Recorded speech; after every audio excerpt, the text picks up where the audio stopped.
अस्सलाम ट्रेडर्स, उम्मीद करता हूँ और तमाम लोग बिल्कुल खैर से होंगे। ट्रेडिंग वर्ल्ड चैनल में खुशामदीद। ट्रेडर्स, अगर आप इस चैनल पर न्यू हैं तो मेरी आपसे रिक्वेस्ट होगी कि सबसे पहले चैनल को सब्सक्राइब कर लें और साथ साथ बेल का जो आइकन है उसको भी ज़रूर प्रेस करें ताकि आपको फॉरेक्स से रिलेटेड जो भी न्यूज़ है या अपडेट है वो आपको वक्त पर मिल सके। साथ साथ ट्रेडर्स, अगर आप हमारी टीम का हिस्सा बनना चाहते हैं और तो आप जो लिंक्स दिए गए हैं डिस्क्रिप्शन में, दो ब्रोकर हैं, तो आप उसमें से किसी भी एक ब्रोकर में अपना अकाउंट क्रिएट कर सकते हैं और उसको वेरीफाई करने के बाद फिर आप मुझसे रब्ता करें तो आपको मैं अपना जो वीआईपी सिग्नल ग्रुप फ्री है, बिल्कुल फ्री ऑफ कॉस्ट है। ये पेड ग्रुप है उनके लिए जो हमारे ब्रोकर के अंडर नहीं है या जो हमारे लिंक के अंदर नहीं है, लेकिन उनके लिए बिल्कुल फ्री ऑफ कॉस्ट है ये सिग्नल्स, जो कि हमारी आईबी के अंडर अपना अकाउंट बनाएंगे।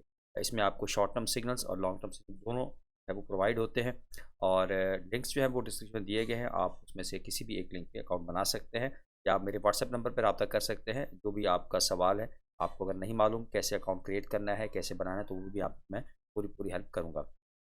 नेक्स्ट बात कर लेंगे अकाउंट मैनेजमेंट की। ट्रेडर्स, अगर आपके पास इक्विटी है और आप ट्रेडिंग नहीं जानते तो ये आपके लिए एक बेस्ट प्लेटफॉर्म है, एक बेस्ट अपॉर्चुनिटी है। आप हमसे अपना अकाउंट मैनेज करवा सकते हैं और वीकली बेसिस के ऊपर एक अच्छा प्रॉफिट जनरेट कर सकते हैं। उसके लिए क्या कंडीशन है, क्या टर्म एंड कंडीशंस होंगी, तो आप मेरे व्हाट्सएप नंबर के ऊपर रब्ता कर सकते हैं। तो ट्रेड, सबसे पहले अब बात कर लेंगे हम न्यूज़ की। याद रखिएगा, आप किसी भी पेयर के ऊपर ट्रेड करते हैं, आप गोल्ड के ऊपर ट्रेड करते हैं, आप किसी कमोडिटी के ऊपर ट्रेड करते हैं, तो आपने सबसे पहले कंसल्ट करना है इस वेबसाइट को। आप investing.com भी यूज़ कर सकते हैं, forexfactory.com भी यूज़ कर सकते हैं और भी एक दो वेबसाइट हैं, आप उसको कंसल्ट कर सकते हैं। मुझसे अक्सर सवाल करते हैं, सर कौन सी वेबसाइट, तो आप इनमें से किसी भी एक वेबसाइट के ऊपर जो है वो मालूम कर सकते हैं। तो आज 28 तारीख है, मंगल का दिन है और तो आज कुछ मसरूफियत के बायस में अर्ली मॉर्निंग वीडियो अपलोड नहीं कर सका। तो सबसे पहले बात कर लेंगे ट्यूसडे की, आज की। तो आज पाकिस्तानी टाइम के मुताबिक यूएसडी की हाई इम्पैक्ट न्यूज़ मौजूद है 8 बजे, रात 8 बजे। सीबी कंज्यूमर कॉन्फ्रेंस की न्यूज़ है, तो आपने इस न्यूज़ को ध्यान में रखना है। और एज सच कोई इतनी हाई इम्पैक्ट न्यूज़ नहीं, मीडियम इम्पैक्ट न्यूज़ भी है 7 बजे, लेकिन आपने कोशिश करनी है कि आपने जो कि हाई इम्पैक्ट न्यूज़ है रात 8 बजे, आपने इसको ज़रूर कंसल्ट करना है। तो सबसे पहले हम बात करेंगे आज 4 आवर टाइम फ्रेम की। तो मैंने ये लाइंस कुछ ड्रॉ करके रखी हुई हैं जो काफ़ी इंपॉर्टेंट हैं, आपकी रहने वाली हैं, तो आपने इन लेवल्स को ज़रूर ड्रॉ करें। ख़ास तौर पर ये जो मैंने ऊपर ऊपर का एक जोन क्रिएट किया है, तो ये तकरीबन बनता है ट्रेडर्स, जो अगर मैं इसको कंसल्ट करूँ तो ये बनता है हमारा 2006 से 2010 का, ठीक है। तो ये तकरीबन 40 पिप का एक जोन बन रहा है, इसको आपने ज़रूर क्या करना है, हाईलाइट कर लेना है अपनी चार्ट के ऊपर, बल्कि मैं आपको ये मेंशन भी कर देता हूँ। तो क्योंकि ये इम्पोर्टेंट एक रेजिस्टेंस था और यहाँ पर भी आपने ये देखिए इसने रिस्पेक्ट दी है, लेकिन नेक्स्ट मूव में इसने इसको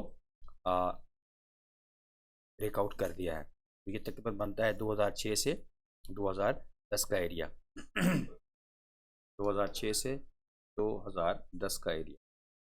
तो ये एक इम्पॉर्टेंट रेजिस्टेंस था, गोल्ड ने इसको कल के दिन ब्रेकआउट किया है और ब्रेकआउट करने के बाद इसने इसको रीटेस्ट किया है, आप देख सकते हैं, ठीक है। ब्रेकआउट रीटेस्ट स्ट्रेटजी जो है, यहाँ पर इसने ब्रेकआउट किया, ब्रेकआउट करने के बाद यहाँ पर इसने थोड़ी देर कंसोलिडेट किया और उसके बाद यहाँ पर एक अच्छी कैंडल बनी ग्रीन, और उसके बाद यहाँ से एक अप मूव मार्केट ले सकती है, ठीक है।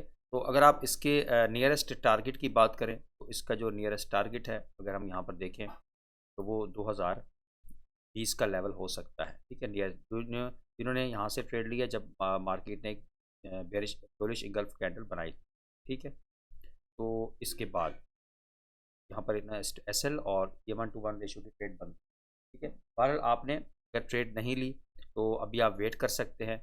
वेट किस एरिया का कर सकते हैं, इस एरिया का दोबारा वेट कर सकते हैं, ठीक है। मार्केट हो सकता है यहाँ पर दोबारा पुल बैक ले, एक डीप पुल बैक लेने के बाद इस एरिया से ये आप देख सकते हैं ट्रेंड लाइन भी मीट कर रही है और साथ साथ अगर आप देखें तो ये एक इम्पॉर्टेंट रेजिस्टेंस है। तो हिस्ट्री में जो एक इम्पॉर्टेंट रेजिस्टेंस होती है वो फ्यूचर में एक सपोर्ट का काम करती है। तो काफ़ी इंपॉर्टेंट एरिया है, यहाँ से अगर आपको 4 आवर की स्ट्रॉन्ग कैंडल मिलती है बाय की, तो एक डबल कन्फर्मेशन हो जाएगी, तो आप एक ट्रेड यहाँ पर ले सकते हैं। तो कोशिश करनी है आपने ट्रेडर्स, अभी इस एरिया को इसने ब्रेकआउट कर दिया है, तो यहाँ पर आप बाइंग की अपॉर्चुनिटी आपने देखनी है, ना कि सेलिंग की देखनी है। सेलिंग की अपॉर्चुनिटी आपने तब देखनी है जब ये जो जोन है जो कि मैंने 2006 से 2010 का एरिया बताया, इसको नीचे की तरफ ब्रेकआउट करे, रीटेस्ट करने के बाद दोबारा एक कैंडल बने 1 आवर में भी आप इसको देख सकते हैं। तो बहरहाल आपने बाइंग ही देखनी है फ़िलहाल, और बाइंग अगर आप जिन्होंने की हुई है वो अपने आप बाय को होल्ड रखे। तो मैंने करवाई थी last day, previous day, yesterday. लेकिन अब अगर यहाँ से आपको दोबारा एक एरिया में आपको कैंडल मिलती है, इस एरिया के अंदर जिन्होंने ट्रेड नहीं ली हुई, अगर जो यहाँ से लेंगे तो हो सकता है उनका जो RR रेशियो है, रिस्क रिवार्ड रेशियो है, वो यहाँ पर अपसेट हो। तो लिहाजा आपने इस एरिया का वेट कर लेना है जिन्होंने ट्रेड नहीं ली बाइंग के लिए, और यहाँ से कन्फर्मेशन के बाद आपने बाय करना है, ठीक है। इन केस अगर इसको ब्रेकआउट कर जाता है स्ट्रेंड लाइन को और इस जोन को, तो फिर आपने सेलिंग देखनी है, और ब्रेकआउट रिटेस्ट के बाद आपने यहाँ पर सेल भी कर सकते हैं। तो नेक्स्ट आपका ये जो 1980 का एरिया है, ये भी आपका TP हो सकता है, उसके बाद 1970 का, ठीक है। लेकिन कोशिश करनी है जब तक मार्केट इस जोन के ऊपर है आपने बाइंग ही देखनी, ना कि सेलिंग देखनी। तो ये था शॉर्ट सा एनालिसिस आज का। तो आपसे रिक्वेस्ट है कि आप चैनल को सब्सक्राइब करके रखें ताकि मेरी वीडियो आपको फ़ौरन बर वक्त मिल सके। और अगर आप हमारी टीम को ज्वाइन करना चाहते हैं, डेली बेसिस के ऊपर गोल्ड की और मेजर पेयर के सिग्नल लेना चाहते हैं, तो आप मेरे व्हाट्सएप नंबर पर रब्ता कर सकते हैं। मज़ीद डिटेल मैं आपको उसमें बता दूंगा। मिलते हैं इंशाल्लाह नेक्स्ट वीडियो में, तब तक के लिए अल्लाह हाफ़िज़।